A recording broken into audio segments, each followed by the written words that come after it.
Good morning Veeru, good Good morning. morning. और जैसा आपने कहा कल 24,760 क्रॉस होने के बाद अगर आपने कॉल्स के थ्रू चेस किया होता, अच्छा पैसा बना होता। दिक्कत बस ये रही कि वो वहाँ पे उस पर टिक नहीं पाया, 24,900 पे जाके नीचे आ गया, लेकिन फिर भी ठीक ठाक क्लोज थी, इतनी खराब नहीं थी। और गोल्डन क्रॉस के बाद की ये अच्छी शुरुआत है। एक बार वापस उस चार्ट को देखते हैं और उस चार्ट में आपको एक और बेहतर interesting लकीर हो गई होगी। अब तो और बेहतर लकीर हो गई। अब तो क्लियरली विजिबल है। देखिए कल तो बिल्कुल ऐसा लग रहा था कि वो जैसे कहते हैं टच करके लौट आया वापस, अब वो निकल पड़ा है उसके ऊपर। अच्छा, कल के कैंडल में आपको एक और चीज़ दिखाई देगी।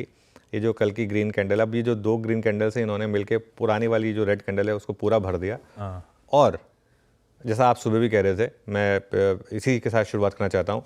26 मई के बाद पहली बार आपने पिछले दिन के हाई के ऊपर बंद दिया है। प्रीवियस डे के हाई के ऊपर हमने बंद दिया है। ये एक इम्पॉर्टेंट है, क्योंकि अगर आप उस ग्राफ को वापस देखेंगे तो उसमें आपको क्लियर हो जाएगा। और 106 पॉइंट के गैप के साथ, वो भी प्रीवियस डे का हाई था 24,644 और कल का क्लोज था 24,750, तो 106 पॉइंट का गैप। उससे पहले रोज़ प्रीवियस डे हाई से हम कभी 225, कभी 211, कभी 147, कभी 142, कभी 30, कभी 310 और कभी 253, ये हमारा लेवल रहा था 27 मई से लगातार। सिर्फ 26 मई था जिसमें हम उससे लेवल से ऊपर बंद हुए थे। तो उस सेंस में ये इंपॉर्टेंट है। इसका मतलब क्या है? अब 24,500 के स्टॉप लॉस के साथ पोजिशनली लॉन्ग रहने में अगर ये गोल्डन क्रॉसओवर चला और अगले 6-7 महीने में अगर अच्छा मूव दिया तो आपका रिस्क रिवॉर्ड बहुत शानदार होगा। क्योंकि खोने को यहाँ से 250 पॉइंट है और पाने को हो सकता है 1,500-2,000 पॉइंट भी आ जाए। टाइम लगेगा, ऑब्वियसली मैं ये नहीं कह रहा हूँ कि अगली एक्सपायरी में आ जाएगा। तो ये एक पॉइंट है। दूसरा पॉइंट, निफ्टी ने इतना टाइम रेंज में बताया, लोअर एंड को और 20 डेमा को बचा लिया बेसिकली निफ्टी ने। नॉर्मली जब आप एक एंड रेंज के एक एंड को बार बार टेस्ट करते हैं, बचा लेते हैं, आप एक बार दूसरे एंड को भी टेस्ट करते हैं। तो अब एक पॉसिबल है कि हम शायद निफ्टी के इस रेंज के हायर लेवल्स को भी टेस्ट करें, हायर एंड को टेस्ट करें। वो हायर एंड कहाँ पर है? 25,050 से 25,150, ये हमारी एक रेंज रही है। पूरे मई में हमने ये लेवल टेस्ट किए और सिर्फ एक दिन तोड़ा था हमने, तो इस वजह से अब शायद हम ऊपरी लेवल्स को टेस्ट करें, जो मैं कह रहा हूँ 25,050 से 25,100 यहाँ तक जा सकते हैं। आज आरबीआई की मॉनेटरी पॉलिसी भी डिटेल में डिस्कस करेंगे इसको। एक 25 बेसिस पॉइंट के रेट कट को मार्केट पूरी तरीके से पचा चुका है।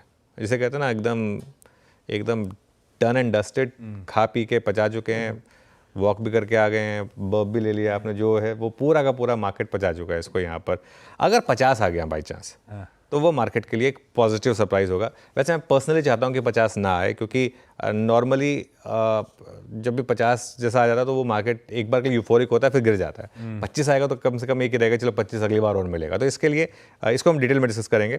और एक चीज़ मुझे अच्छी लग रही है मार्केट की, कि डिफेंस, कैपिटल मार्केट और रेलवे, ये 3 सेक्टर्स हैं जहाँ पर मैसिव तेज़ी है। और ये 3 सेक्टर्स क्या हैं? ये जो बुल मार्केट थे इसके लीडर्स थे बेसिकली।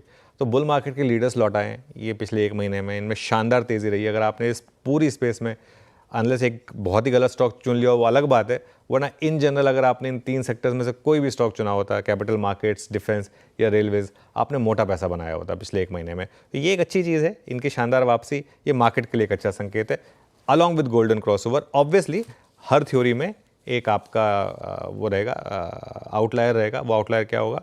अगर आपने कल या परसों के लो तोड़ दिए तो कहेंगे कि ठीक है, ये थ्योरी जो है वो नलीफाई हुई। लेकिन अभी के लिए सीक्वेंस या जो क्यूज़ हैं वो अच्छे लग रहे हैं। बढ़िया क्यूज लग रहे हैं।